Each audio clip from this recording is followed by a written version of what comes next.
The new management of Arik Air has stated that the struggling airline would need over 10 billion naira to bounce back. According to the new management, it inherited nearly an empty shell of a carrier within only 10 out of the 28 aircraft in its fleet functional at the moment.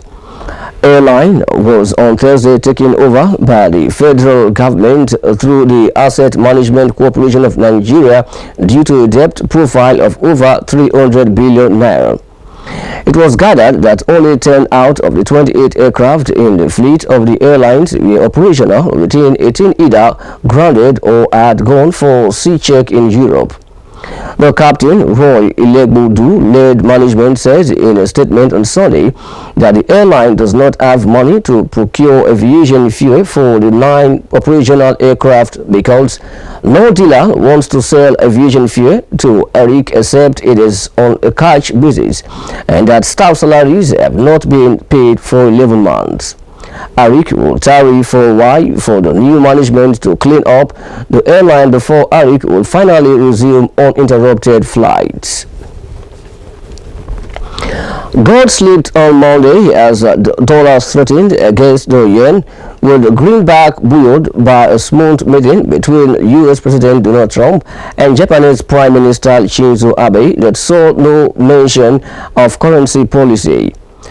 The dollar index was up 0.16% to 100.960, with the greenback rising against the yen on relief that Trump set aside a stalled campaign rhetoric over security and jobs in a meeting with the Japanese Prime Minister over the weekend.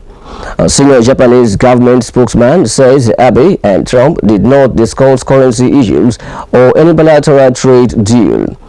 The U.S. currency also found broad support from comments by Trump on Thursday that he planned to announce an ambitious tax reform plan in the next few weeks, rekindling the hope for big tax cuts. Spot gold shed 0.3% to $1,229.77 per oz, while U.S. gold futures fell 0.4% to $1,231 on Monday, while on February the 10th it rose to $1,221.02 per oz, as its correction from the February the 8th high of $1,248.67 was not complete. Another precious metals spot silver was mostly unchanged at $17.95 per oz after touching $18, the highest since November 11, 2016.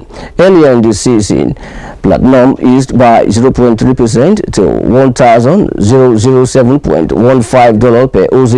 Palladium was mostly flat at $783.73 per oz after hitting $786.90, its highest level in more than 2 weeks.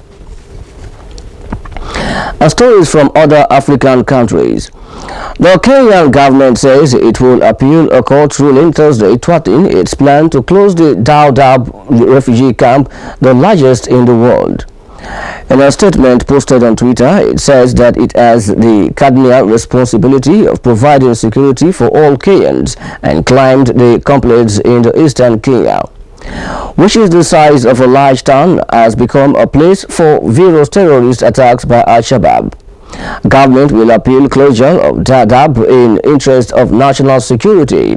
Earlier in the day, Judge John Mativo says in a ruling that closure of Dadaab violates the country's constitution, adding that the government's closure and repatriation plan is a violation of Articles 27 and 28 of the Constitution. The government has long held the view that Dadaab has been used as a base by the Al-Shabaab terror group. The camp began to grow with the outbreak of instability and violence in Somalia in the early 90s and is currently home to approximately 260,000 people.